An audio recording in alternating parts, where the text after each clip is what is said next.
This is a Film Stories original podcast. Love this podcast? Support this show through the Acast supporter feature. It's up to you how much you give, and there's no regular commitment. Just hit the link in the show description to support now. This episode is brought to you by Progressive Insurance. Fiscally responsible, financial geniuses, monetary magicians. These are things people say about drivers who switch their car insurance to Progressive and save hundreds. Visit Progressive.com to see if you could save. Progressive Casualty Insurance Company and Affiliates. Potential savings will vary, not available in all states or situations. My dad works in B2B marketing. He came by my school for career day and said he was a big ROAS man. Then he told everyone how much he loved calculating his return on ad spend. My friends still laugh at me to this day. Not everyone gets B2B, but with LinkedIn, you'll be able to reach people who do. Get a $100 credit on your next ad campaign. Go to linkedin.com/results to claim your credit. That's linkedin.com/results. Terms and conditions apply. LinkedIn, the place to be, to be. It took a lifetime to find the person you want to marry. Finding the perfect engagement ring is a lot easier. At BlueNile.com, you can find or design the ring you've always dreamed of with help from Blue Nile's jewelry experts who are on hand 24/7 to answer questions, and the ease and convenience of shopping online. For a limited time, get $50 off your purchase of $500 or more with code LISTEN at BlueNile.com. That's $50 off with code LISTEN at BlueNile.com.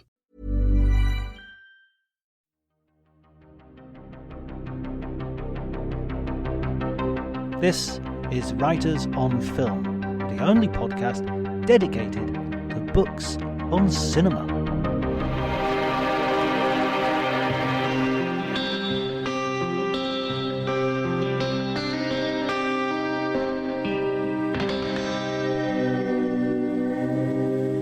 Hello and welcome to Writers on Film. My name is John Bleasdale. I am a writer and film critic, and today I'm going to be talking to Mark Searby, who has written a book on Eddie Murphy, the comedian turned film star who was such a phenomenon through the 80s, 90s, through the last 4 decades, I guess, and reinvented himself many times over, sometimes well, sometimes not so well.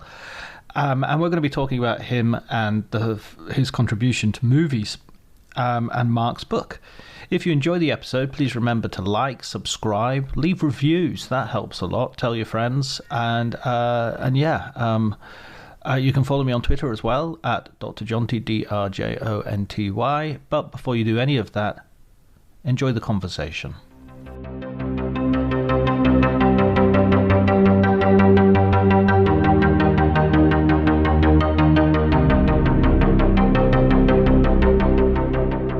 I sort of change my posters depending on what interviews I'm doing, basically. But I'm still waiting for my Eddie Murphy posters to turn up, so they're in the post. So at the moment, unfortunately, it's me, and then the background Frank Serpico. So you're going to have to get this right, John, because obviously the police are watching. Yeah, he's completely incorruptible, which Yes. has no folding a $50 bill in between my knuckles and sort of trying to pass it over to him. And also, he has the greatest set of hair and beard you've ever seen. So that's another issue there. He does one of the best transitions from clean shaven to hippie of anybody in that movie, I think. Well, they did it backwards, you know.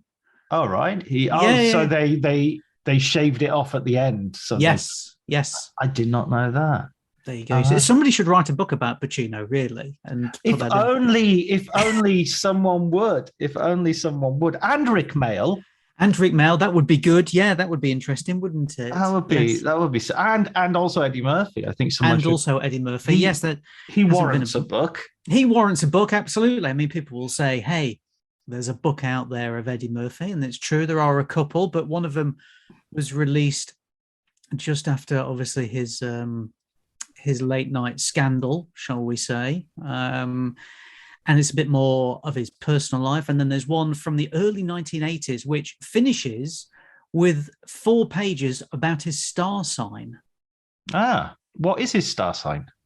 I don't know. I skipped those pages. I mean, that's not relevant, is it? I mean, who needs to know that? But, listen, it was in the book. And I was like, wow, how to pad out a book. I mean, the book was only about 70 pages as well. I was fascinated that somebody managed to get that published. So people are interested in this thing. I was interviewing somebody recently for a book I'm writing.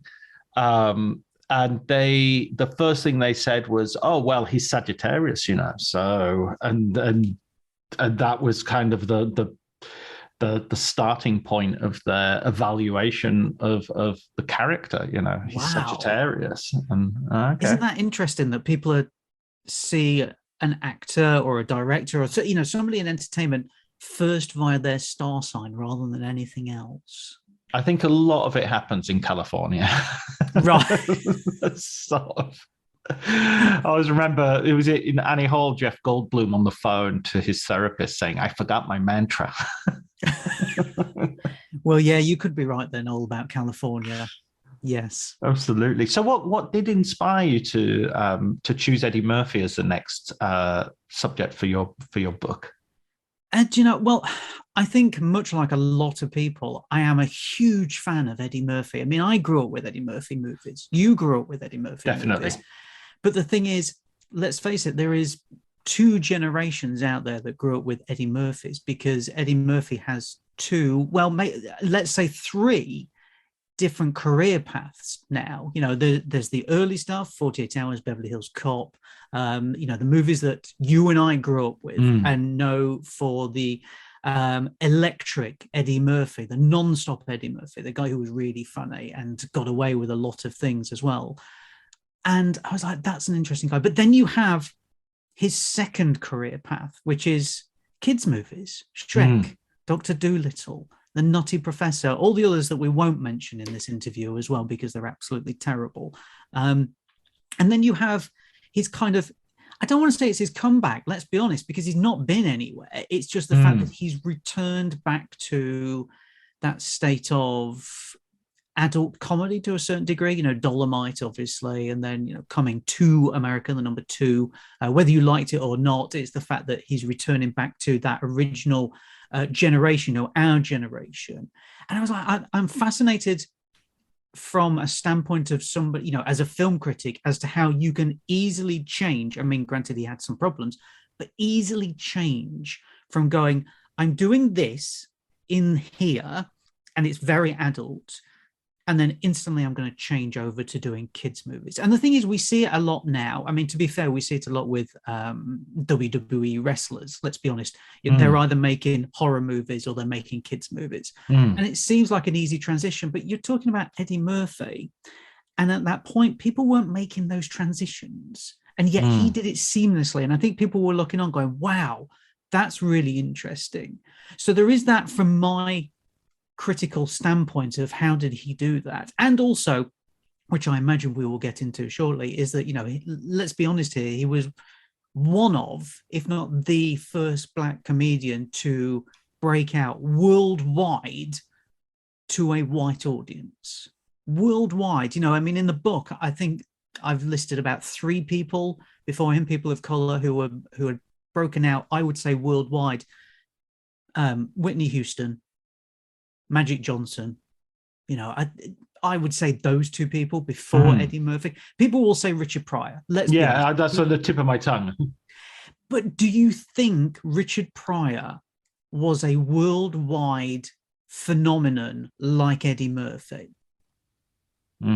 That's the question here. You can turn around and you can say, yes, Richard Pryor revolutionized stand-up comedy, and he did. There's no 2 ways about it. One of the greats, one of the all-time greats. But did he have that impact in films as well? And yes, we can point to his appearance in Superman, which is great, and we can talk about Moving, which I love that film. I think it's fantastic. Or we can talk about Uptown Saturday Night, but none of those had the worldwide cultural footprint that Eddie Murphy did in 48 Hours, and then followed that up with Beverly Hills Cop, and then followed it up with something else and something else and something else.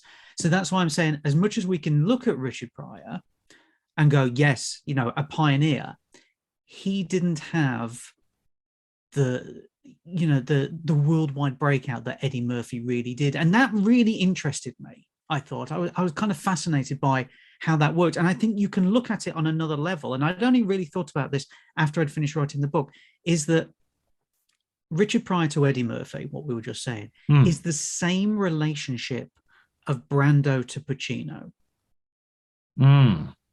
Okay. So Brando, obviously, revolutionized acting, and some will say one of the greatest actors of all time. But then Pacino came and had that huge worldwide footprint that, yes, Brando did have to a certain degree, but not across everything he did. Whereas Pacino at that time did. And I find that really interesting, how there's that through line between them two and then between Richard Pryor and Eddie Murphy. That's just my opinion, though. That's what I'm thinking, is that you can see how some people, what's the phrase? So-and-so walked, so-and-so could fly. Could run. Yeah. There we go. Yes. So that's the way I look at it. But it does come back to the fact that I'm only going to write a book about somebody I'm really interested in, who I find is really interesting. And I think Eddie Murphy is a really interesting guy. Yeah, I think you've got a point. With Richard Pryor was like, I would say he was a star, whereas Eddie Murphy at his height was a superstar. And I think there is a distinction between those two. I'll have to think about the Brando Pacino one a bit longer. I think Brando... but I think maybe you're underestimating Brando a little bit there. Yeah, no, you're probably right, John. You're probably right. Listen, I'm a huge Brando fan anyway, and if somebody says to me, who's the greatest actor of all time, I will probably say Brando because of what he did for acting. Sure. But the analogy there is coming from me, and I'm like, I can see the line there clearly. Sure. Some people probably can't, but there's the last chapter in my book, in the Eddie Murphy book, is all about it's kind of like a quick history through Black comedians. And that was absolutely fascinating to write. Absolutely fascinating. Yeah. There's obviously there's bits in there about Richard Pryor. There's bits in there about Moms Mabley. There's bits in there about Nipsey Russell. But Red Fox. Yeah, Red Fox as well. You have to include those people. You have to include Red. I mean, he was the guy who went out there and swore like a trooper before Richard Pryor was doing it. Right. But then the toughness comes in, because you have to include a few people who, well, I mean, let's be honest, there's no getting away from the fact that when you look at it, you go, okay, you can see the line that is going from Nipsey Russell to Moms Mabley or to Richard Pryor, but then you also have to look at the fact that in there as well is Bill Cosby. And that was the tricky part in the book, because you're like, this is a guy who influenced Black and white comedians at the height of his popularity. Now, how do you get around writing that in a book and saying, listen, this guy was huge, but at the same time, now we know what's happened. So that was something that I had to go back and forth with my editor about, basically, is that, look, I need to include it. You've got to include Bill Cosby in there. But how do you include a bit in there about, obviously, what has happened over the past several years, the atrocities that he has done? And I think I've just about got it, to be honest. Unfortunately, it does break up the flow of the last chapter a little bit, but it needed to be said. That's the thing. You can't just go, and Bill Cosby did this and then that. And you're going, no, it's got to be addressed. That's the thing. Yeah. So while that's addressed in the book, some people are going to say, but you haven't addressed Eddie Murphy's problems, troubles, scandals, or anything. And it's true, I haven't. But at the same time, I'm never writing a book about somebody's personal life. Yeah. To me, I don't find that interesting. I mean, do you find that interesting at all? I think it's well, the first thing is, I don't, in terms of Bill Cosby, in terms of what people have done in criminal actions that it doesn't disrupt my appreciation of them as artists necessarily. I mean, Chinatown is one of my the best films ever made, and the guy who made it's a rapist, and I mean, it's it doesn't I don't want to be flippant and say it doesn't bother me, but it's not. I can compartmentalize, and I can appreciate it without that casting a shadow over it. You can separate the art from the artist. Yeah, I mean, I guess. I mean, it depends a bit on the art, to tell you the truth. Right. But it's not that I can separate it or discount it or whatever. But there's a compartmentalization that takes place. The problem with comedians is that comedians, especially of a certain genre, put themselves forward as truth tellers. So, and this is one of the problems I have with Louis C.K., is that his entire act was based on him saying extreme things because deep down you trusted he was on the side of the angels. So he would say, I remember in his act, him talking about being in a lift with some woman and just saying, I want to come on your face, as a joke. And you would laugh because you would think, that's such a crazy thing to admit and to say. And of course, he doesn't mean it. And then when you find out what he's been doing in hotel rooms, with very, very shady notions of consent or lack thereof, then you start to think, well, are you joking, or are you hiding in plain sight, or are you getting one over on me as a member of your audience? And that becomes a bit with Cosby. His problem was he was America's uncle. He was the knitwear king. So he had all these children around him, and you just saw again that there was this element of trust, and then he was raping people, systematically. He had a method and everything. Yeah, and you mentioned there about Louis C.K., and I think we can look back at obviously what Eddie Murphy was doing in Delirious and Raw, and talking about homosexuals and AIDS, and obviously at that time, it was, it's still deeply troubling to watch those shows, even though they are incredible shows. I mean, my goodness, they are amazing. But you watch that section now and you just think, yeah, this is not right at all. And it wasn't right then. And the thing is, obviously, we now know over the past several years, Eddie Murphy has apologized time and again for it. And he has come out and he said, listen, I was not as educated about AIDS back then as I was now. And I realized that what I said was wrong, and I apologized. And he continues to apologize for it. So he understands what he did wrong there. That doesn't make it right at all. And some of the other things that are in Raw, talking about bringing a woman back from Africa who doesn't understand, the way that the first world works, or the way that Hollywood works, or anything else like that. I mean, they're deeply troubling, but at the same time, you're kind of like, okay, I am laughing at it, but there's still that thing there where you're going, no, this is too much. But then he does the routine about the hamburger or the ice cream, and you're like, my goodness, this guy is nailing it. Absolutely, spot on. I mean, we've all experienced the fact of our friend had McDonald's and we had some sort of shitty burger that our mum had cooked. That's the thing.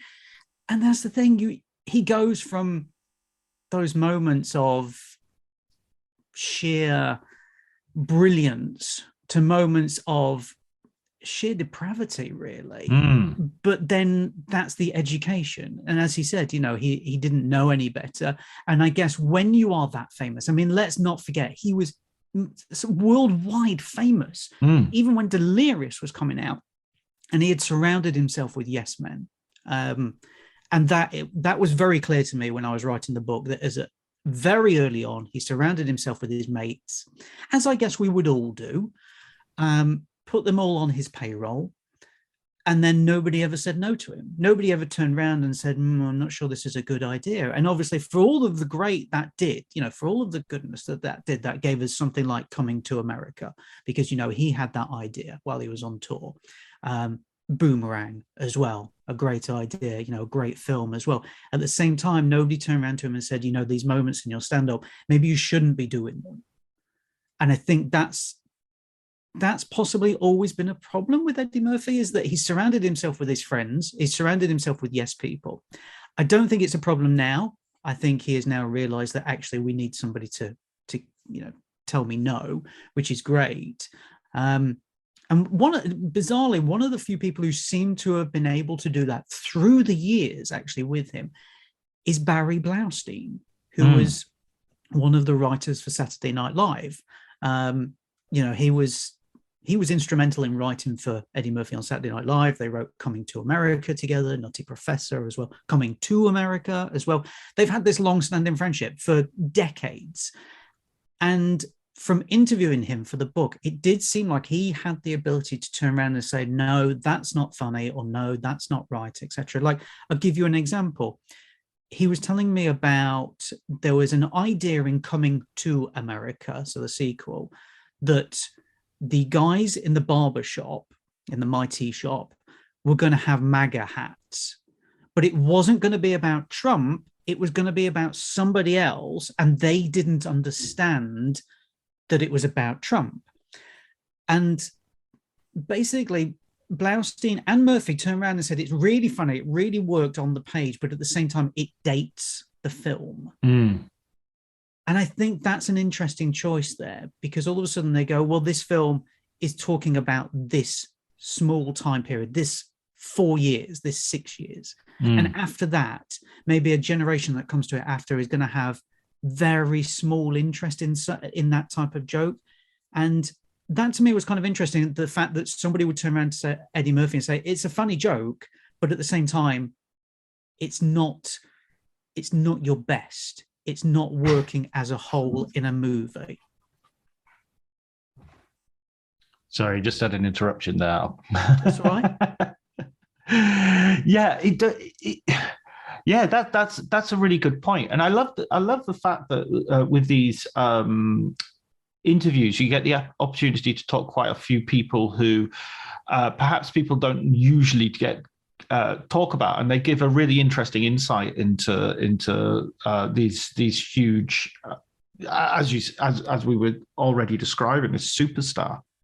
Yeah, I mean, there's two reasons for that, to be honest with you, John. One is, while it's great to interview these huge stars who are, the co-star of a film or something, I'm sure it'd be great to interview Nick Nolte.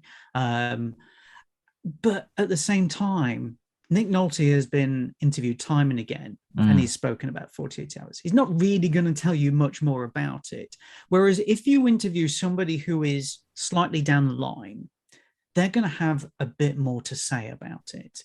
They're going to open up probably a bit more. And that was always the thing. And I learned that when I was writing the Pacino book, is that actually if you don't get the co-star, you get somebody else who, I'm not talking third banana from the left, we're not talking Saved by the Bell type stuff here, but, somebody who was there, who had lines and who was on set quite a bit, but maybe you wouldn't automatically realize was taking it all in. I mean, I'm not saying that there aren't big people here, Reginald Hudlin, director of Boomerang. I mean, you can't get much closer to Eddie Murphy than that. Cat Williams, who talks about Norbit. Yes, I mean, there is a whole chapter on Norbit. I was gonna that was gonna be a question. Yeah, well, we'll come to it. That's fine. But I was gonna say I'll hold my fire on that one. Yes, it's fine. But ultimately, the fact that I was speaking to these people who were one step away from Eddie Murphy, but were in the inner circle while making these films. Somebody like Keith Robinson, who is a platinum selling music artist, was in Dreamgirls and was signed to Motown, and then was working with Eddie Murphy. Somebody like that. Doug Williams, who is a stand-up comedian in the US, who probably most people in the UK won't know. He's got quite a following in the US, but at the same time, he had such an interesting story to say about working on The Nutty Professor, in that basically he was down and out and he was lucky to get the gig, and then Eddie Murphy really helped him along, and it kind of brought through this selfless side of Eddie Murphy, which I think a lot of people probably weren't aware of. So getting these interviews was great, because you actually got some real stories out of it. That was the thing as well. But there is a flip side to that coin as well, John, is that, yes, I did go after some of the big names. I'm not going to say that I didn't. I did. but nobody wanted to talk about it. Why was that? Well, I don't know. This is the thing. With the Pacino book, everybody was like, hey, I'm happy to talk about working with Al Pacino. Of course I am. With the Eddie Murphy thing, it was really weird. It was very much like, no, it was a very sharp no from a lot of people. And I don't know if it's people are worried about saying the wrong thing when you get into the inner circle of somebody like Eddie Murphy, because it takes a long time to get in there, it seems. So I just wonder if it is that at the back of their mind, that they will lose that, I don't want to say friendship, but that connection, maybe. I could be way off. I could be getting this completely wrong.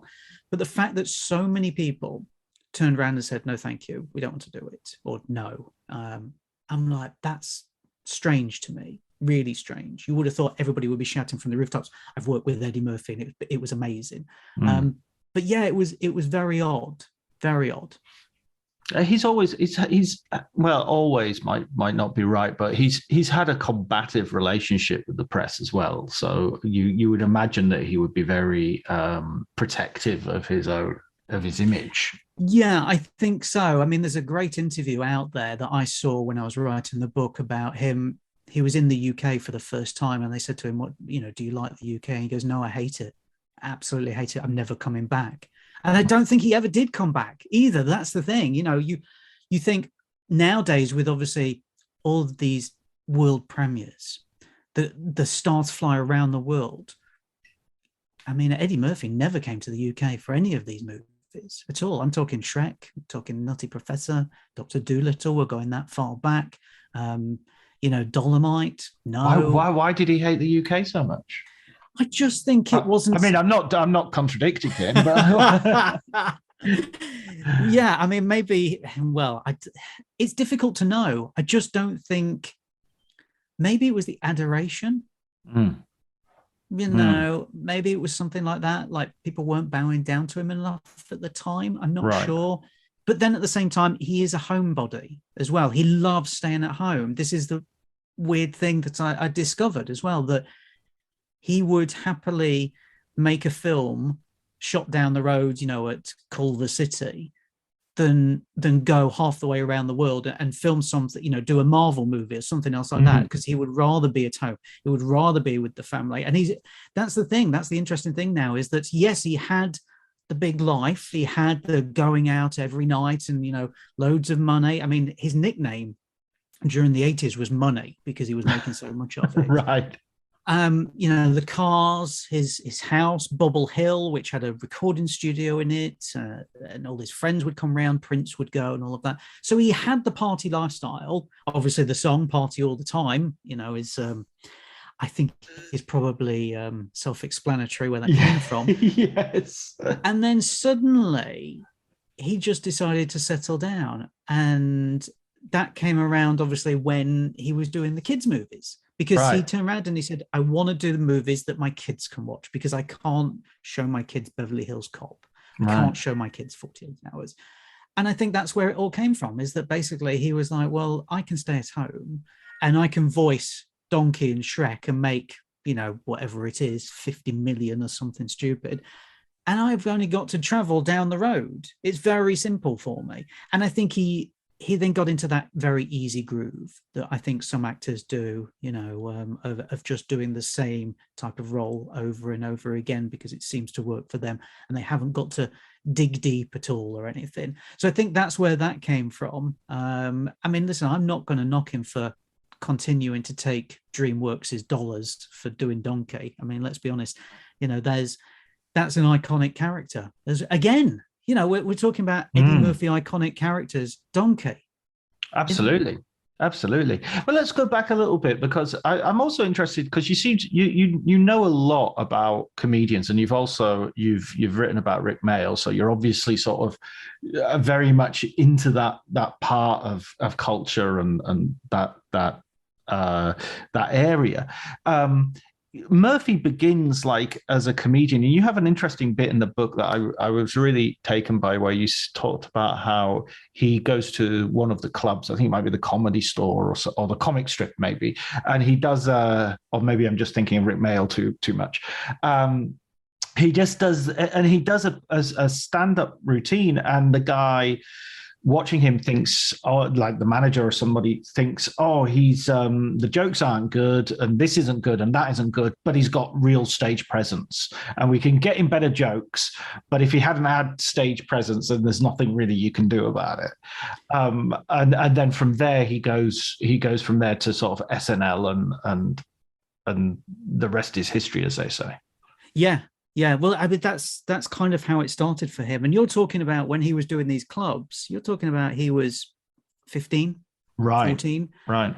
You know, and he was in the clubs before that. He was lying about his age. He was calling up all of the clubs in New York City and New York itself as well, the wider area, and putting on a voice. And people would say, yeah, okay, come down and we'll give you a slot. And then they would turn up and it would be some high school kid, and they'd be like, what? You know, and this wouldn't be like 7 p.m. either. This would be like 11 o'clock at night or something. And he'd had to travel there on public transport as well. You're talking about the 1970s as well. But he just had that bravado from the off, really. You know, I mean, he had put a stage in the basement of his house, and he would mimic Elvis. Like he had the gold lame coat, and he would put Elvis tracks on, so albums on, and he would mimic everything about him, and he would be drenched in sweat and everything. There was one time where his brother Charlie came down, just looked at him doing it, and he said, "You are completely crazy." Yet, maybe that's the point of it. You know, going back to you saying about, you know, me having an interest in comedians. Yes, they are slightly crazy. They've got to be to go up on stage and do what they do, and be prepared to expose themselves like that, you know. And for Murphy to do it from such a young age just showed that this was a guy who didn't care what people said. He knew he got it. And, you know, the guy who you were talking about at the comic strip, that was Robert Watts, who ended up becoming his manager, who ended up getting him the gig at Saturday Night Live as well. But that didn't go too well either, because when he was trying to get in at Saturday Night Live, they'd heard that there was an opening for a black comedian on Saturday Night Live. This was at a time where there was just one opening for a person of color, basically. Yeah. And they'd heard that, yes, there's a slot here. So Eddie Murphy went and was interviewed, also sort of did a bit of stand-up as well, to one of the casting directors who thought they were fantastic, and then went to see Gene Dumanian, who obviously at that time had taken over from, it now escapes me, who created Saturday Night Live. Lorne Michaels, yes. Lorne Michaels, yeah. So then Eddie Murphy had to go and do the same thing again in front of Gene Dumanian. And they turned around and said, yeah, it's okay, but I've got somebody else in mind. And that somebody else in mind was Damon Wayans. And then basically there was this huge turnaround of people under Dumanian's leadership. And somehow they turned around and they said, well, Murphy will work for a lot cheaper. Right. As well. So that's how he got in. But even then, it still took him a long time. the first and the last time anyone would say that. Exactly. That's the thing. Yeah. I mean, it still took him a long time to get on screen to actually have a skit, basically. It took a long time. And even then, the first skit, 40 seconds, blink and you would miss it type thing. Yeah. But then, obviously, you know, here in the UK, you'll know this as well, growing up in the UK, we didn't have Saturday Night Live. We had no idea about it, apart from when there was a film starring somebody from Saturday Night Live, and they'd go, hey, it's the guy from Saturday Night Live. And you'd go, wow, this mythical show, which we've never seen, must be absolutely amazing. But at the time, it was on its arse. It really was. And then a year later, everybody's proclaiming it the Eddie Murphy show rather than Saturday Night Live, because he basically brought people back. I mean, I put a list in my book of the characters that Eddie Murphy was doing constantly, week in, week out. There's like 12 of them. 12, but 12 well-known characters. That's the thing. It's not just one or two well-known, anything else like that. You're talking about 12 known characters. And then you've got the other things as well, the impressions that he did. I would absolutely encourage everybody to go online, go to YouTube and type in Eddie Murphy, James Brown, and watch him do James Brown in a hot tub. It's sensational. It's absolutely amazing. And it's hilarious, even to this day. But it just showed what a natural talent he was, that he could turn up and he could turn James Brown with all his oohs and ahs and, with squeals and whatever else into a joke about putting his foot into a hot tub. I'm going to do as soon as this interview is over now. It's brilliant. It's absolutely brilliant. But then you had him, portraying Stevie Wonder as well. You had him taking the piss out of Mr. Rogers as well, but in a very dark way, in a very real way. By the time Murphy had become this sensation on Saturday Night Live, he basically had the run of the mill, and he was able to do a few other skits, pieces that were actually real hard looks at racism. I mean, there is a skit where he's with Lou Gossett Jr., where they stop it halfway through and they turn around and they say, no, this is not right. This writing is not right. There's a lot of Black people who love their fathers, who have fathers in their lives. And to stop that. And then also at the end of that, when him and Lou Gossett Jr. are talking to camera, his stepfather's in the audience, and he gets his stepfather to stand up and go, look, this is my stepfather. I love him dearly. That's the type of power that he had, to turn around and do something like that. He also did a skit where he basically dressed up as a white man and got away with things. And while there was a lot of humor in it, there is the final thought, which I'm not going to spoil because you can see it online. The final thought is really interesting, really interesting. That impact. You're absolutely right about Saturday Night Live not coming through, and it's a bit weird now that we do have YouTube and we have Saturday Night Live. On Twitter always blows up after someone does a monologue, or David Chappelle comes back to Saturday Night Live, and I always feel like we're lagging. America has this way as well of talking about itself as if the rest of the world should know. So it's always they're sort of like, this is huge, David Chappelle. I don't know who David Chappelle is. Only quite recently with Netflix specials and stuff have I been sort of like looking at it.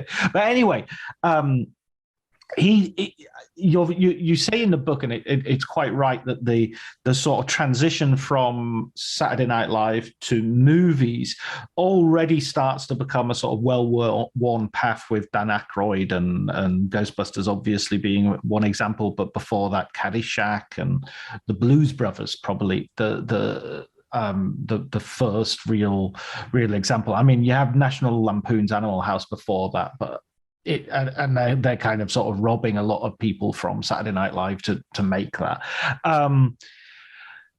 But it's interesting that sort of Eddie Murphy doesn't sort of take one of those Saturday Night Live characters and just bring it to the big screen, which is what Aykroyd and Belushi do with Blues Brothers, for instance. I mean, 48 Hours is really a cop show that has been a cop film that has been written way before Eddie Murphy. I mean, you say, he's kind of in short pants when the first version of the script comes out, and he kind of takes over a project which isn't meant for him, and yet sort of becomes the best thing in the film by a long chalk.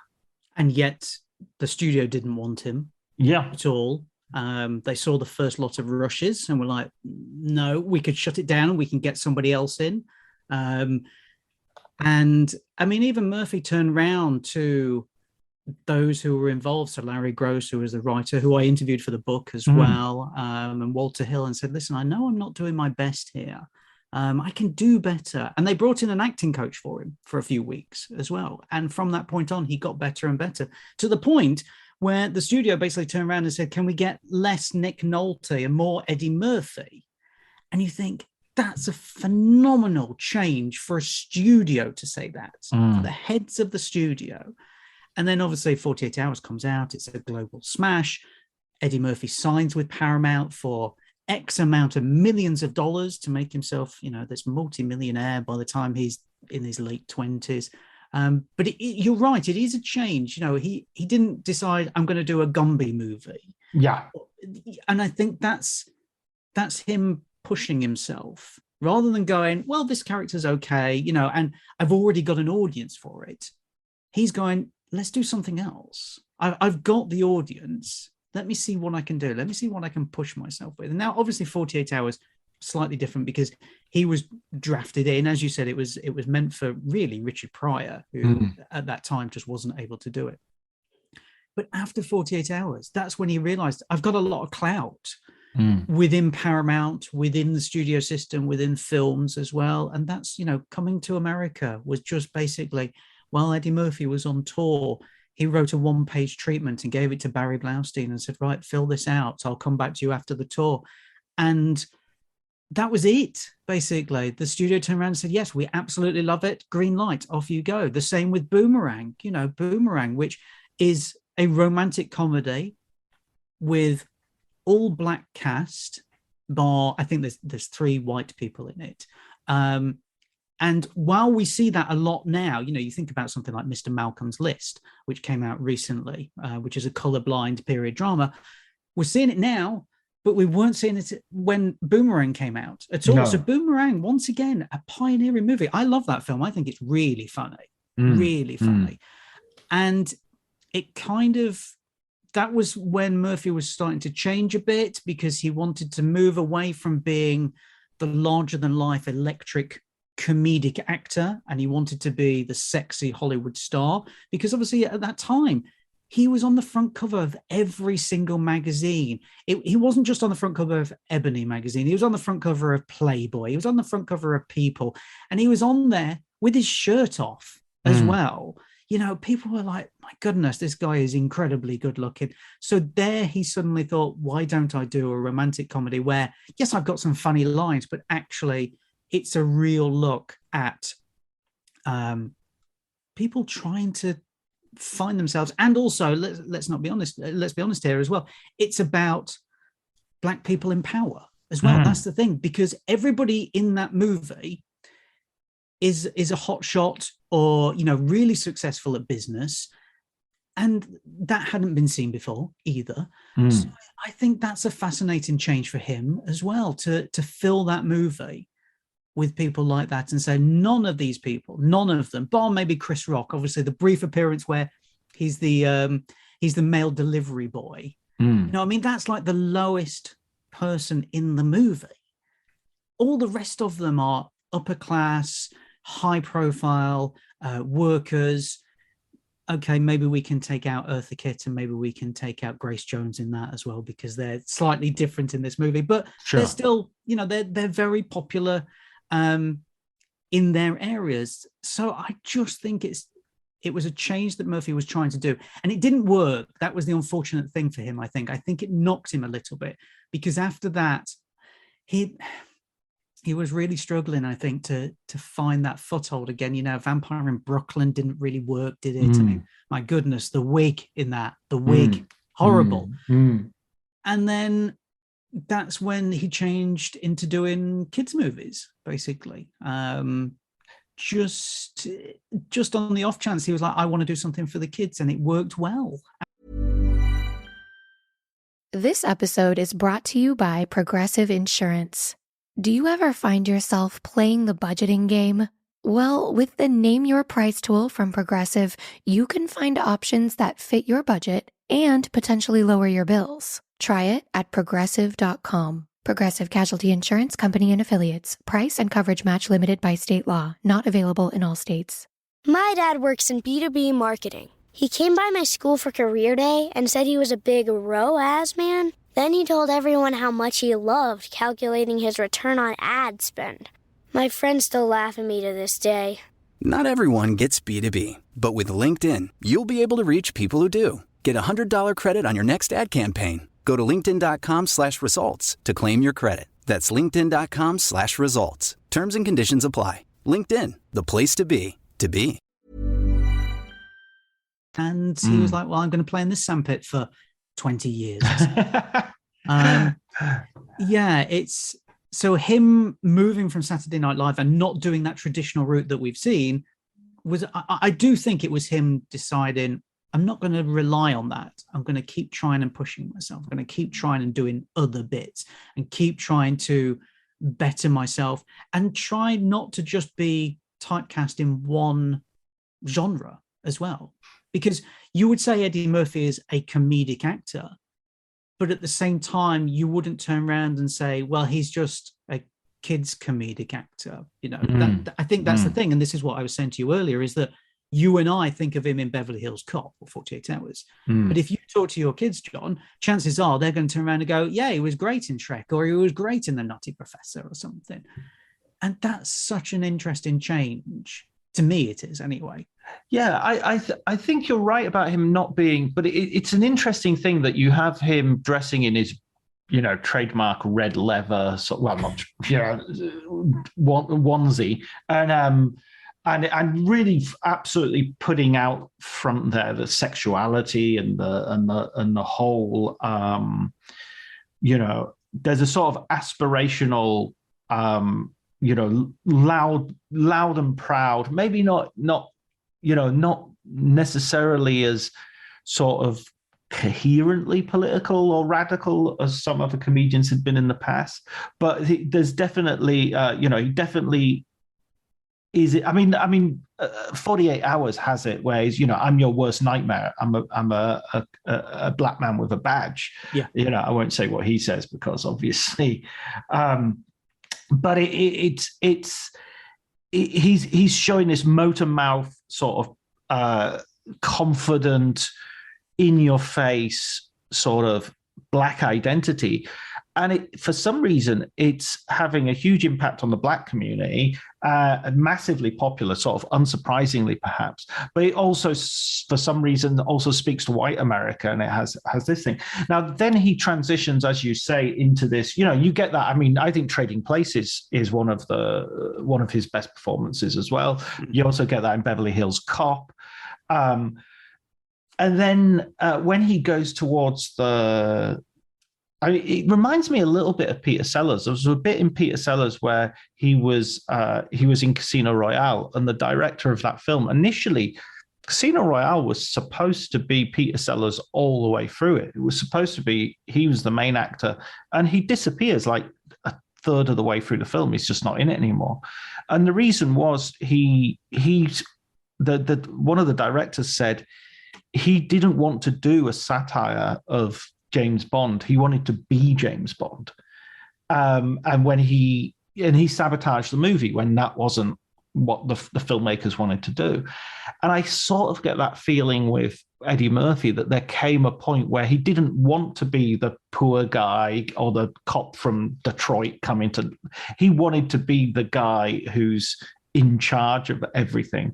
And so again, I think it was an interview that I read about Harlem Nights where he was sort of taking out the jokes because he wanted it to be more of he wanted it to be his Godfather.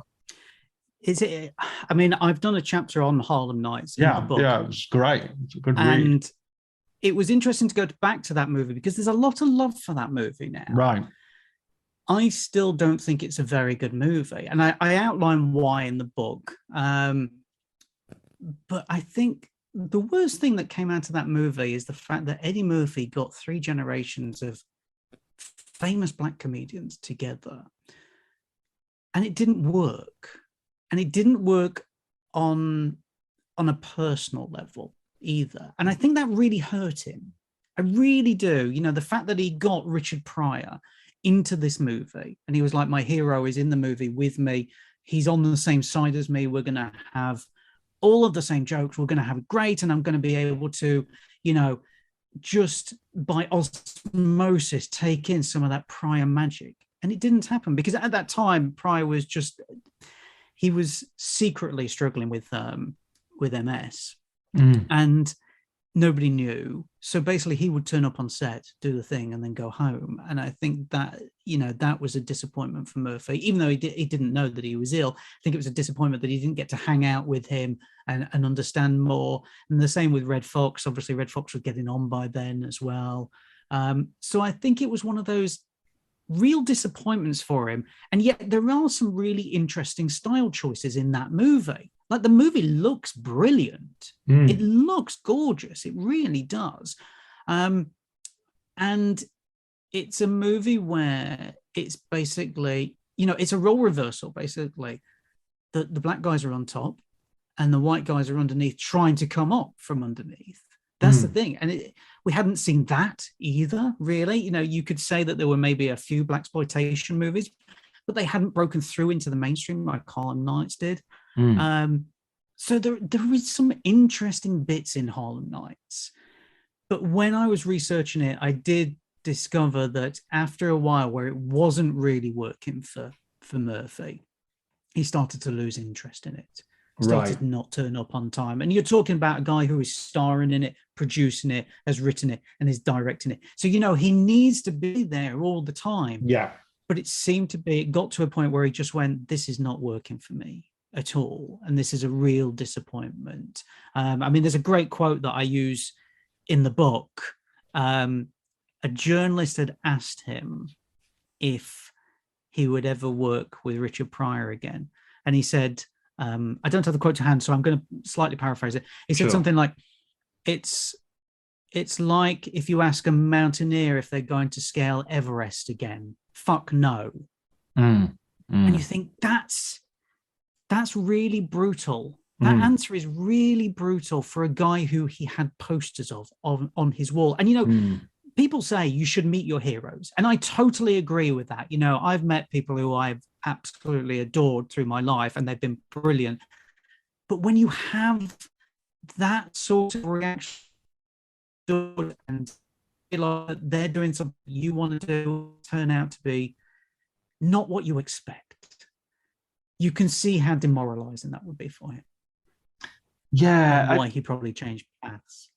Yeah, absolutely. And the other irony is that his sort of attempt to sort of reinvent himself with Harlem Nights, and then later, as you said, with Boomerang and Vampire in Brooklyn, sort of this more suave and less sort of broadly comedic version of himself. That sort of upper middle class sort of aspirational version is also kind of what Bill Cosby was doing, and which he was railing against in his stand-up initially. Yeah, absolutely. That's the thing. So you can see how that progression happens, and that's the point of the last chapter in my book, actually, is to show how the progression from some of these black comedians just on the Chitlin circuit managed to break through. And, they were just nudging it. They were just getting there. Some of them had Emmy Award-winning talk shows on white TV as well, and then you had others who were still keeping it underground. Red Fox, obviously. And then you had Richard Pryor, who basically broke through, and people loved him no matter the color, basically. And then you had Eddie Murphy. So the final chapter is really like a through line of how Eddie Murphy came to be. But I want to go back to something you mentioned right at the start, actually. Maybe we should talk about it, actually, quickly. Sure. Is Norbit. Right, yes. Because the thing is, obviously, for all of the great stuff that Eddie Murphy has done, and then you have that sort of period where he did a lot of, oh dear, Imagine That, and Meet Dave, and all of those that were just basically him turning up at Culver City and just going through the motions. You have Norbit, which is constantly voted one of the worst movies of all time. And rightly so. I had not seen it since it had been released, and I remember hating it on release, and then I had to watch it again. And yes, it's a horrible movie. It's a movie that basically, it's just a really nasty and aggressive movie that pokes fun at nerds, even though, Norbit's not really a nerd. He's just a normal guy. It doesn't it makes fun of fat black women in a horrible way, a really horrible way, a really nasty way as well. That's the thing. And I think that doesn't work. I mean, the whole idea came about because Charlie Murphy had seen a video online of a black woman beating up her husband, and somebody had filmed it. And the reactions to the videos were basically men were shocked and scared, and women were absolutely loving it. So he sent it to his brother and said, I think there's a film here. And, that's kind of an interesting idea. But the way that Norbit turned out is not the way it should have come at all. It's just a horrible movie. And you have the weird thing to me as well is the fact that you had Eddie Murphy and his brother there who constantly broke through barriers for being black comedians. Yeah. And were pioneers for people of color to look at them and saying, wow, okay, if they can be global superstars, then why can't I? And yet then in Norbit, you have Eddie Murphy dressing up as a Chinese old man in a way that is the complete opposite to his Jewish man in Coming to America. The way that he's done the Chinese man in Norbit is just horrible. It's a nasty, nasty character. It's a disgrace, really. But this goes back to what I was saying earlier, is that there was nobody around him to say, maybe you shouldn't do this. This is not right, especially in this day and age. And, it deservedly gets a kick in. And obviously the unofficial line is that Eddie Murphy lost out on winning an Oscar for Dreamgirls because Norbit came out 2 weeks before the Oscars. Now, obviously that's complete lie, Right. Of course, but it doesn't help. It doesn't help at all. And you watch Norbit and you think this is a horrible, horrible racist movie. I think the thing I find with his career that you describe it really well in terms of the motions is there's a bit where it reminds me of Robin Williams, that Robin Williams starts off, has this career as a stand-up and as an improvisational sort of. However, at the same time, different to Murphy, he's actually an actor who sort of goes into comedy as he's a trained actor. He's been to Juilliard and he's really into acting. So when he comes to do Dead Poets Society, he does his John Keating. He can, except for a brief moment where you see sort of Robin Williams coming through, he can do a character. He can do a full character. And he can also trust the director, and he can also has a certain humility. He can play My Own Private Idaho, not My Own Private Idaho. I'm thinking Gus Van Sant, Good Will Hunting. It's just because it's the same director. So Gus Van Sant's Good Will Hunting, he can sort of put in a really sort of beautiful little character in a film which is not his. Whereas with Eddie Murphy, and also, Robin Williams does the same thing that Eddie Murphy does, goes into the children's sort of market and, Flubber and Jumanji and what have you. And, loses some credibility in the process, but at the same time gains a huge audience. But I get the feeling that when Eddie Murphy does it, it's not so much sort of the Robin Williams. It feels more like an Adam Sandler sort of stream of comedy. And my problem with Adam Sandler comedies, he's very good in some straight movies, and I quite like The Wedding Singer, the first sort of major Adam Sandler. I think that film really held up. But the other ones that I've seen is they're just so mean-spirited. There's a real sort of like,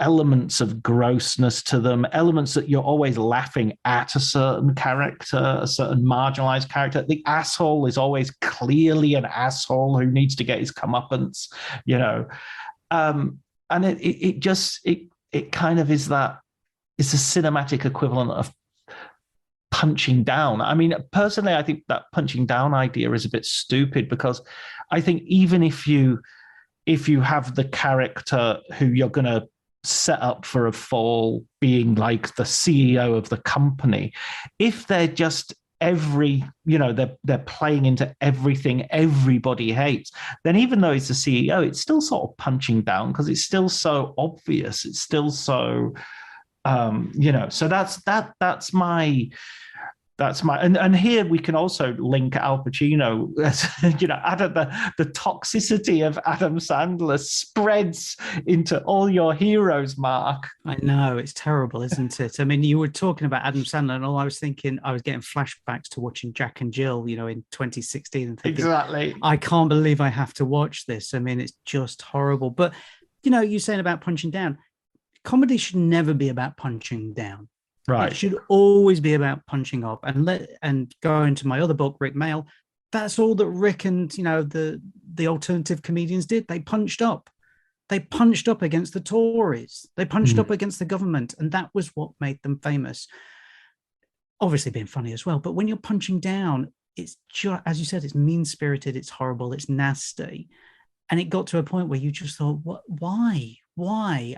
Have you run out of ideas? Surely not."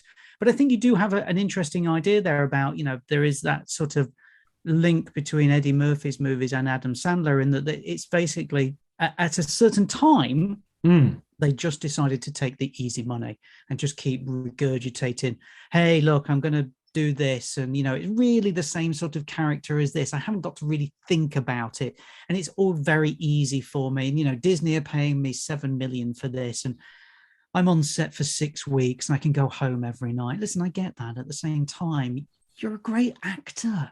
As you said, Adam Sandler has done some great dramatic pieces and he's got it in him. The same with Eddie Murphy. I mean, when Eddie Murphy was doing all of those kids' movies that were not working out for him, and then he came back and did Tower Heist, there were brief glimpses of the old Eddie Murphy in that movie.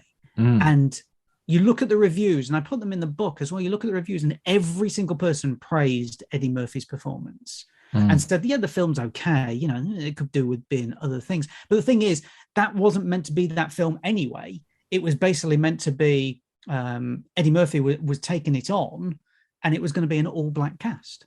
And then there wasn't the money for it, or the studio system didn't think it would work. So Murphy dropped out, and then other people came back in, and it ended up being an okay movie. But Murphy's great in it, and you watched it and you went, "Oh, this is the Murphy we want. This is who we want." And I think that was the disappointment. I mean, thankfully, it does seem like he has come back, because he, Dolomite Is My Name was a tremendous movie, but that was a movie that he had been working on for maybe 20 years, because he knew Rudy Ray Moore. That was the thing. He knew him, and he was like, I want to do a film about your life. You've had such an interesting life.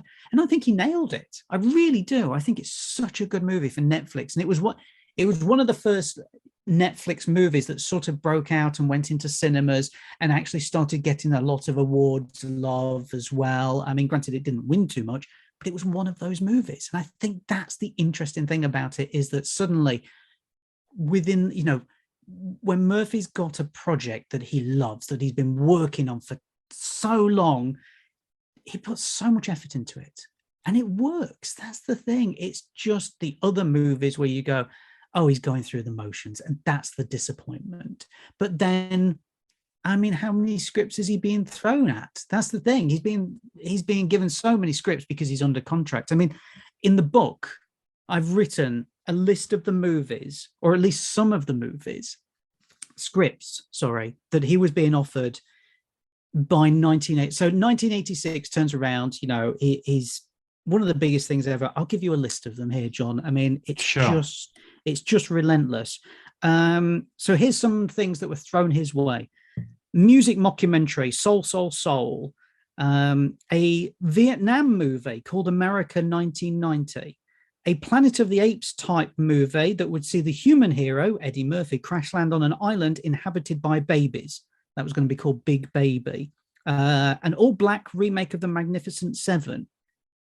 A buddy comedy called Out West. A remake of Three Faces of Eve. A remake of Some Like It Hot. I mean, those are the big ones. He wanted to redo The Kid, Charlie Chaplin's movie, into The Butterscotch Kid. And there was a script written for that as well. Barry Blaustein told me they'd written a script. He wanted to do an update of The Green Hornet. He wanted to be in a Star Trek movie. I mean, he's a huge Star Trek nerd. That's the thing. And you see that in Boomerang, actually. There's that whole scene. Then, I mean, just this list here as well. So this is a quick list as well. Fountain of Youth, 2 con men movie, Critical Condition, more con men, Mr. Bad News, a film written by Neil Simon, the playwright. Right. Cyrano de Bouguet, The Black Musketeer, Count Cool and the Knights of the Round Table. I mean, all of these sound so generic, and you can see why he passed on them. But, there was one that he really actively was after, and that was being in The Godfather Part 3. Right. What role was he going to play in that? It ultimately got cut from the movie. Right. Basically. There was going to be another gangster in there, but it ultimately got cut. So like the first 2 or 3 drafts, Coppola had put in there a character, which was actually based on the character from American Gangster. American Gangster, thank you. I was just about to say to you, the Idris Elba movie. Yes. So Denzel Washington. Denzel Washington. Sorry. Yes. Russell Crowe, Ridley Scott. So Coppola had shoehorned in that, and then it got too baggy. But I mean, Murphy was hot on it. I mean, he was in the press everywhere, turning around and basically saying, "I want to be in The Godfather. I will do it for free." Basically, right. And then obviously that didn't happen, and I think that was maybe another disappointment to him. Yeah, he's not had his sort of, or has he? You tell me.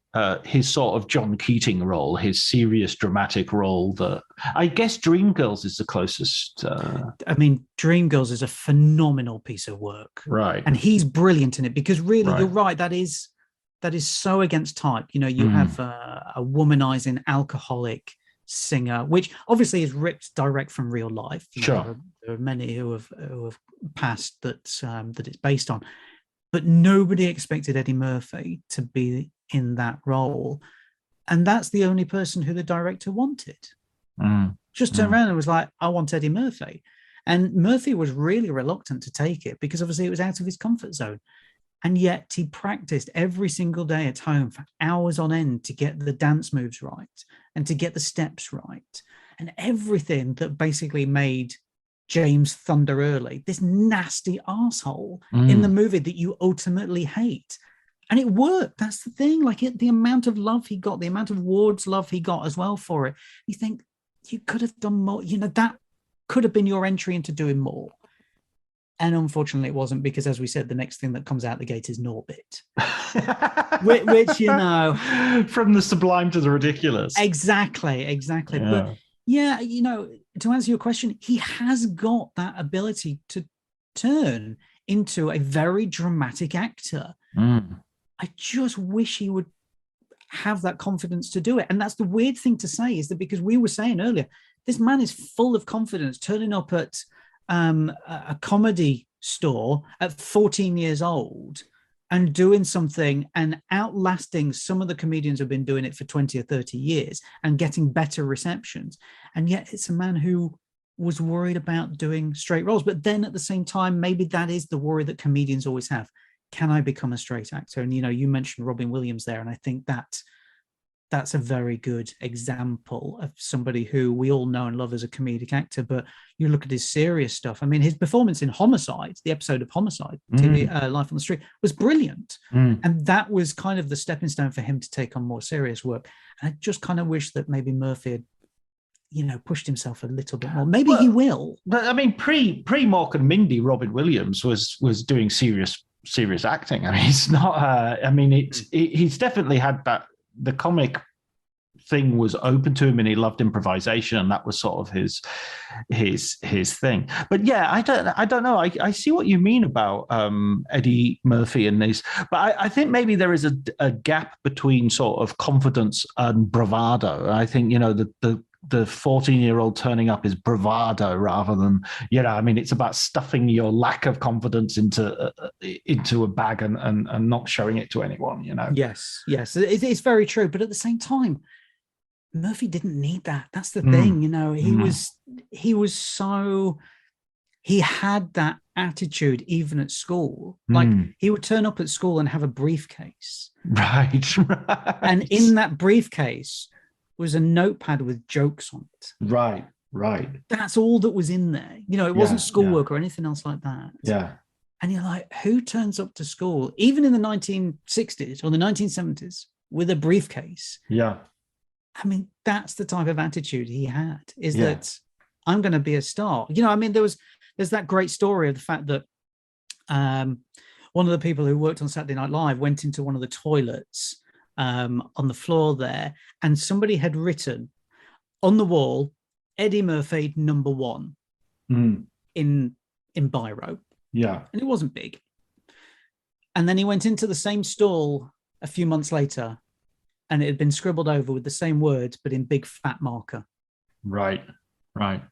I mean, nobody knew who wrote it, but let's be honest. Yeah. Let's be really honest here. You know, that's the thing. And why not? Why not? He had the attitude, he had the jokes, he had the style, he had the look as well. And that's going back to obviously your first question, which was, why write the book? That's what fascinated me. Is somebody like that having all of it, having almost the complete package by the time he becomes a film star. And we still don't see that these days. I mean, think about breakthrough film performances, as in an actor has turned up, you've never heard of them before, it's their feature film debut, and all you've done when you've come away from the film is talk about that person. And you go, well, Eddie Murphy in 48 Hours. And the only other one I can think of is Cameron Diaz in The Mask. Yeah. I mean, off the top of my head, I'd have to. Not even Pacino, because he did Panic in Needle Park. So as much as people go, oh, The Godfather, he'd done a film before it. Sure. But the debuts that Orson Welles in Citizen Kane's pretty good. I mean, yeah, I mean, sure, okay, you can include that if you want. Yeah. There are bound to be some, but no, I see your point. Where do you think? Also, I want to note that we keep sort of skipping over Donkey in Shrek, but that character's amazing. That's a really genuinely funny, uplifting sort of character, and his shtick doesn't get, it outlasts the movies. I think it's really well done. Yeah, I completely agree with you. It's, I mean, let's be honest. That film has 3 great characters, and they're all the 3 central characters as well, all made their own. Well, actually, no, let's say 4, with John Lithgow in there as well. Right. And Lord Farquaad, which shouldn't even be in a children's film, but it's so funny. But I think that's the beauty, is that DreamWorks made this anti-Disney fairy tale movie that took the piss out of Disney, and they got away with it as well, which is brilliant. And then Eddie Murphy, John Lithgow, Cameron Diaz, Mike Myers all turn up and all give incredible performances that even if it was just them in one movie, you would talk about it. Yeah. But when they're all in it together, you can talk about every single one of them and go, yeah, brilliant performance. That's a brilliant performance. But, it really was lightning striking, wasn't it? It was lightning in a bottle. I mean, granted, they've gone on to make the sequels, which have made, billions of dollars worldwide and still continue. But you're right. Donkey is a fun character. Let's be honest, he's kind of our age type character. He's a little bit, there's that dark side to him. He's a little bit disappointed at times, but he wants to be fun. He wants to be jovial. He wants to be over the top and everything. And sometimes people go, it's a bit too much. And you go, oh, okay. And I think the way that Murphy found that is kind of interesting. And there's no great secret to it. He just turned up and did it. And yet some people, they want to find the character and they want to understand who it is. Obviously Mike Myers had to re-record all of his dialogue because it didn't work the first time. He was doing it in his own accent and it didn't really work. So he decided to do it in Scottish. That sort of worked. Well, it did work, obviously. But Murphy just turned up and just fired it out. I spoke to Vicky Jensen, who was the co-director of the film, and she said, He was brilliant. He was absolutely brilliant. He'd turn up, he'd do his work, he was open to suggestions, and we couldn't fault him. And, at times he would do a few ad libs, but he wouldn't do it too much because he realized, we've got to stick to the script because of the animators. And you're like, okay, well, I wasn't quite expecting that, because, you hear about people who do voice acting and they'll go off and do wild tangents just because they'll try and find the right phrase or attitude or tone for that character. But for Eddie Murphy to turn up and go, bang, I've got it, that was it. Yeah, absolutely. And to this day, we're still talking about that character. We're still making jokes about that character. We're still enjoying that movie. I mean, you watch Shrek now, it's still really funny. It's timeless. Yeah. And as much as we can poke fun at the animation and go, well, it's a little bit dated, it doesn't matter, because it's the script and it's the people who are doing the voice that make it. Absolutely. So what's your next? So you've done Rik Mayall, you've done Al Pacino, now you've done Eddie Murphy. If you've got your eye on another actor or celebrity that you want to write about?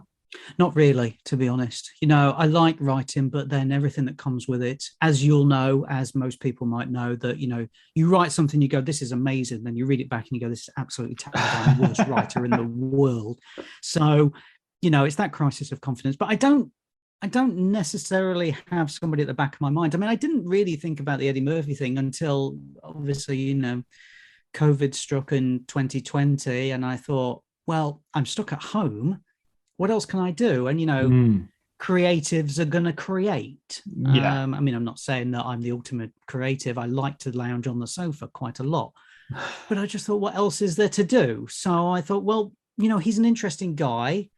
There's not a book out there that is relevant as such anymore. There's a gap on the shelf. Exactly. There's a gap on the shelf. And as much as that sounds cynical to say, well, you're just writing it to flog the book. Yes, that is part of it. But at the same time, as I said to you at the start, I'm only interested in writing about somebody who I like, who I will turn around and go, you know what? Yes, they've got their flaws. Yes, they've got their issues or whatever else it is. But ultimately, they did something, not just to me, but to an entire generation or more, that sees them as, this I don't know, an icon. Maybe that's too strong a word. No, I think Eddie Murphy's right up there. I think you're right. And it's really interesting, as you do in the last chapter, to put him in context of those Black comedians and those Black American comedians and that whole strata. He is someone who feels like he came from nowhere, but at the same time didn't. So there is a tradition there. There is something that he's playing with and playing up to, and also changing the course of. Yeah, absolutely. Do you know what? That's an interesting point. Changing the course of film history, and this is why I'm saying he's had 3 different film movements, and 2 of them have been big movements, not just for him, but for film in general as well. As we said, we talk about the early days, 48 Hours, Beverly Hills Cop, etc. Then you talk about the kids stuff as well. People are still replicating Donkey to this day. People are still replicating Axel Foley to this day as well. That's the thing. I mean, would you have Chris Rock, doing what was he, the giraffe or something in Madagascar, or for that matter, you said it earlier. Richard Pryor walked so Eddie Murphy could run, but so Eddie Murphy walked so that Will Smith and Jamie Foxx and all these actors, would they have had that prominence and that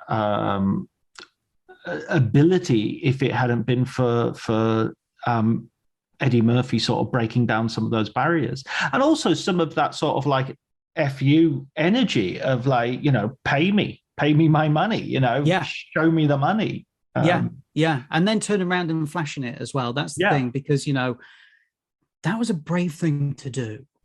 Really, absolutely, especially in the 80s, where it was all about white yuppies and look at this and whatever else. And then there is this young hotshot Black guy from New York who really wasn't given a chance. Then all of a sudden he's got the money and he's on every single magazine. He's on every single TV talk show, not just Arsenio Hall's talk show either. We've got to say that, he was on Dick Cavett. I mean, he was friends with Dick Cavett. Yeah. Like off camera, they were friends and they used to dare each other. I'm not going to tell you the stories because I don't want to get in trouble, but there's a very good story of Eddie Murphy daring Dick Cavett to go on stage when Diana Ross was playing. I'm not going to say the rest. You can find it online. I will. Yeah. I'm not going to say. I've got that and the hot tub to look forward to later. Yeah, absolutely. But yeah, it is that thing that, you have these people who have broken through. You really have. Yeah. And it's made an interesting thing. And, one of the things that I discovered when I was writing the book is that Eddie Murphy is one of the few film stars, one of the few, central stars that on a poster is looking at you. Yeah. You think about film posters nowadays, go and look at any of them. All of them are looking off to the left or, up or down or whatever else. Very few of them look straight at you. Yet, if you look at Eddie Murphy's film posters, the majority of them are looking at you. Right. I'm gonna have to Google that and have a look. But yeah, off the top of my head, 48 Hours, Beverly Hills Cop, Coming to America. Yep. Boomerang. Right. Imagine that. Bowfinger, Life. Trading Places. See, here we go. See, look, so ultimately, you're talking about 90% of Eddie Murphy's filmography. Yeah. The posters is him looking directly at you. Confrontational, Yeah. Brilliant. Listen, Mark, that's it's absolute pleasure to talk to you as always, and I hope you do have you get that itch once more. I hope we don't have another lockdown, obviously, but no. I hope you do think of some figure that you admire in the world of film that you want and entertainment that you want to, because I really do enjoy reading your books and finding out so much more about them. Thanks, John. That's really nice. Can I just finish on two things? Is sure. That okay? Not at I all. just want to. There's just somebody I really want to say thank you to, who was instrumental in helping this book, and that's Leslie Byron Pitt. Everything that I wrote, I put through Leslie. Right. And he was amazing with his feedback. I'd said to you, obviously, here I am, a white, middle-aged British man, and I'm writing about a Black American comedian who is in his 60s. So, there's always going to be that gap. Yeah. And as I said, a lot of it came down to the research. I really, this was a book that really pushed me, really pushed me, and I was pleased for it. But even then, there were bits where I was like, I need somebody to read this through. And Leslie I'd known for a while, just through, social media, really. And I'd seen his writing. I really liked his writing. And I reached out to him and he was like, I'd love to do it. Yes, he's a huge Eddie Murphy fan. He grew up with Coming to America, he was telling me. So he was the guy who would read everything. And he was brilliant. Just little notes. I know you have your editor, and yes, okay, but to have somebody else there to come back and say, well, actually, you might want to research this. You might want to do that. So I have to thank Leslie. He was absolutely brilliant. He really was.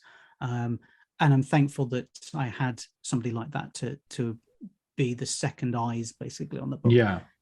And I want to leave you with a little story from the book, if that's okay. Yeah, sure. Go ahead. So I'm going to read it to you. So this was very early on, obviously, comic strip, when Murphy had just become friends with Robert Watts, who became his manager ultimately. But there was one night, Eddie saw the legendary comedian Rodney Dangerfield in an audience. He pulled the star to one side and asked him if he could stick around, watch his routine, and then offer feedback afterwards. Dangerfield agreed. Eddie launched into his routine, which centered around profanity and jokes of a racial nature. The audience were in fits of laughter. Dangerfield just sat there chugging away on his cigar. After Murphy finished his set, he met Dangerfield backstage and was told, I'm not going to do the impression here, by the way. Hey, kid, I don't know where you're going with that, the language and the race stuff. Murphy was heartbroken. Years later, Murphy, who was a global superstar by then, bumped into Dangerfield in a bathroom in Caesar's Palace, Las Vegas. Dangerfield saw him, remembered what he'd told him all those years ago, and said, "Hey, who knew?" Excellent. Yeah, that's on me. Exactly. And the thing is, you can imagine Dangerfield saying that to him. Absolutely. Well. Brilliant. What a great story. Thanks for that, Mark. And thanks for the book, and thanks for the conversation. Thanks, John.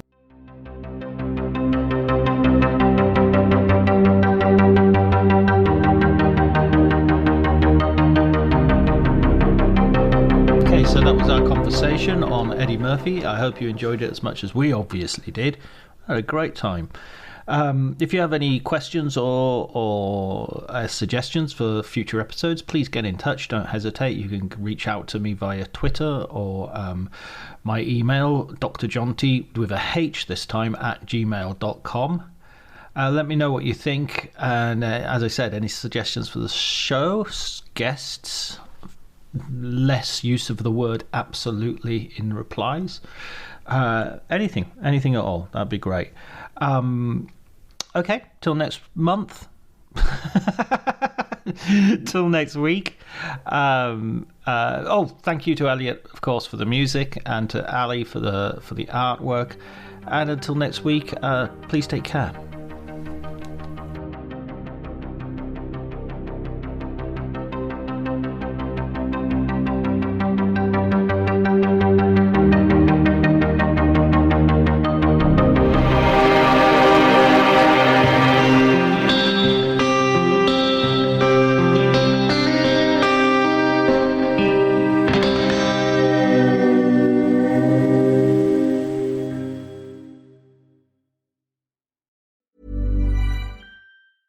If there's one thing that my family and friends know me for, it's being an amazing gift giver. I owe it all to Celebrations Passport from 1-800-Flowers.com, my one-stop shopping site that has amazing gifts for every occasion.